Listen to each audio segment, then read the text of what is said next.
All right, welcome back. Welcome back to the Black Tea Show, people. I'm back. It's your host, Mr. Hero.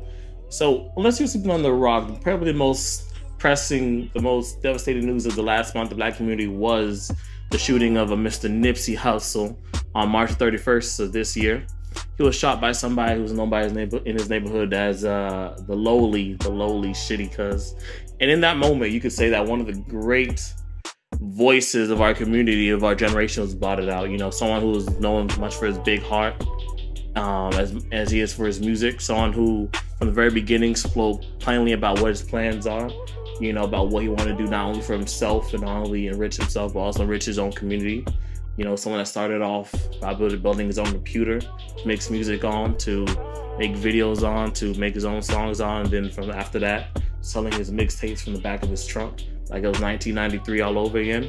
You know, so someone from probably, I think the first interview I remember seeing of him was an interview from 2006 where he spoke about leaving behind the material things with his culture and his previously gangbanging lifestyle. You know, the diamonds, the jewels, the flashy cars, the money, the hoes. You know, he wants to secure a financial future not only for himself and his family, but also for people in his community, people of Crenshaw. You know, this is someone who not only talked the talk, but walked the walk in so many ways. You know, Nipsey, he created his own apparel store, Marathon Clothing, in 2017. And only in February, this past February, he spoke about, he bought out the rest of the plaza, and he spoke about creating, you know, housing on the top floors, you know, for people to live in at low cost. He also, you know, owned a Fat Burger restaurant. He owned a barbershop in the neighborhood. He owned a seafood market. He invested in tech company Vector 90, which not only taught people in the neighborhood how to use technology, how to code and things like that. He also provided jobs in the neighborhood using Vector 90. He also invested in Destination Crenshaw, which is more of a cultural park in the neighborhood, meant to preserve some of the beauty of Crenshaw. He also invested in his local elementary school that he went to, 59th Street Elementary School. You know, and through all these moves and ventures, and along the way, always preaching the importance of community and togetherness and unity, and leaving behind some of the more despicable aspects of our own culture.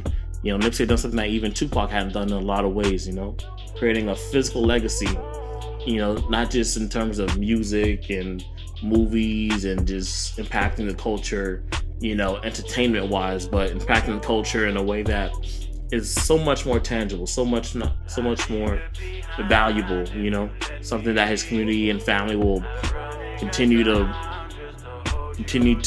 push long after he's buried. You know, in his short time on earth, this man had educated, he had inspired, he had employed, he had mentored, he had helped hundreds of thousands of people in ways that we couldn't even imagine. You know, especially not in ways I could imagine, you know, after he had passed.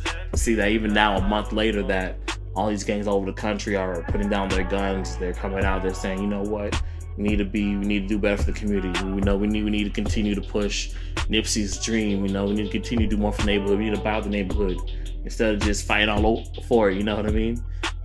And I couldn't imagine this when he passed, and for this to not be happening, you know, all over the country, not only in Crenshaw, not only in LA or even California, but in New York and Baltimore, you know, and in Texas, I heard some gangs were also putting out their guns and trying to come together. You know, for his legacy to be so wide, for someone that only had one album out and a handful of mixtapes and I think maybe one Grammy nomination, for him to have this big of an impact speaks so much to the importance of, you know, not just chasing the dream of the materialistic dreams of, you know, the money, the clothes, and the cars, but also doing better for yourself, you know, in a way that so much more important, in a way that you help others, you help those around you, not only your family, but your community.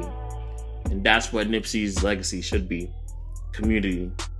Because although he is someone that started off, you know, gangbanging in a lot of ways, he does represent the true American dream, someone that pulled himself from the bottom of their bootstraps to create something that will last forever, will last definitely more than a lifetime.